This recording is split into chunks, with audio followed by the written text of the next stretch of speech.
আসসালামু আলাইকুম। আজকে একটা নতুন রেসিপি নিয়ে দেখাবো বলে চলে আসলাম।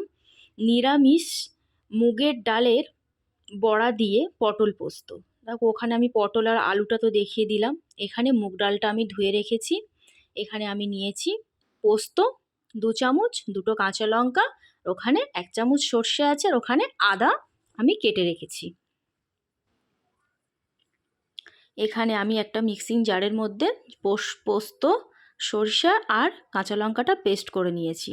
এখানে আমি মুগের ডালটা ভিজিয়ে যেটা জল ঝরিয়ে রেখেছিলাম সেটাই আমি পেস্ট করে নেব বলে মিক্সিতে দিয়ে দিয়েছি। আমার মুগের ডালটা পেস্ট করা হয়ে গেছে। ওটা আমি একটা পাত্র নিয়ে ওর মধ্যে এবার ঢেলে নেব।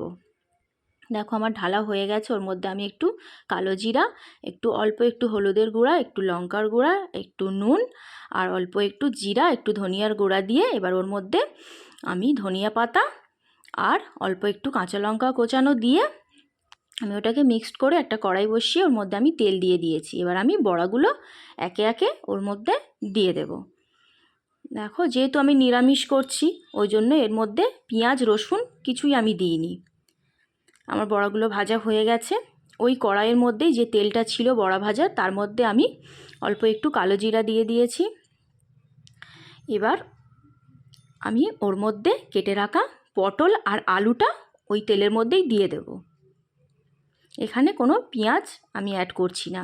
ওটা একটু নাড়িয়ে নিয়ে আমি ওর মধ্যে এবার একটু আদা কোচানো দিয়ে দিয়েছি, অল্প একটু হলুদের গুঁড়া দিচ্ছি, অল্প একটু লঙ্কার গুঁড়া, একটু ধনিয়া, অল্প একটু জিরা দিয়ে আমি যে পেস্টটা করে রেখেছিলাম পোস্ত, সর্ষে আর কাঁচা লঙ্কা, সেটাই আমি ওর মধ্যে দিয়ে একটু কষিয়ে অল্প একটু জল দিয়েছি।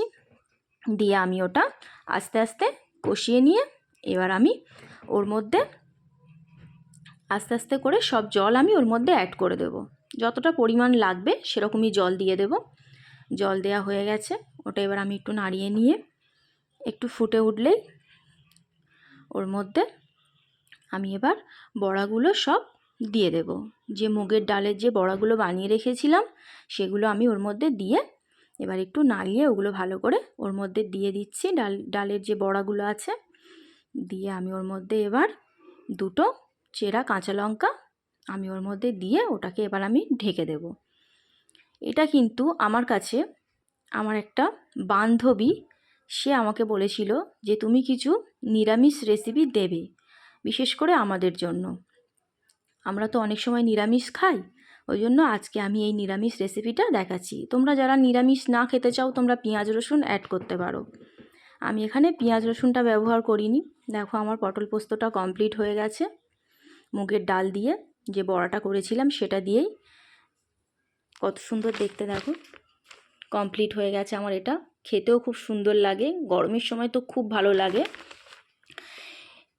এরকম মজাদার ভিডিও পেতে সাবস্ক্রাইব ও পাশে থাকা বেল আইকনটা মনে করে ক্লিক করো।